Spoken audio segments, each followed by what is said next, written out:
महलाने के नमस्ते सजित कुमार मोराबाद भाग्य निवासी उन्होंने भगवान के खता में श्रद्धा के साथ सुंदर 21 पैसे दान है उन्हें दानी बाबू के 21 के 42 बनानी हो शहर में सेवाकारी हो शिक्षा में प्राप्तकारी हो दानी बाबू की जय हो ये समझदार की जय हे हो दूध सबर का मीठा नहीं हे दूध से आया बढ़ गया मीठा नहीं है आयो पैसे दियो कटाइयो अपने बच्चे को पैसे दियो करी हे दूध से आया बढ़ गया मीठा नहीं है ये जो माता के आंचल से बचता राजा नहीं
हलचल मच में रही है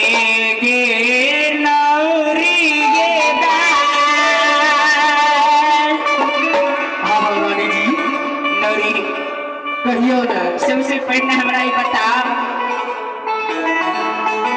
हे गई एक भोर से तोरा आवाज लगली नौरी इस समय के 4 बजे ले जा रहल छे घर में कौन काम करे रही हमरे दुख दे छिए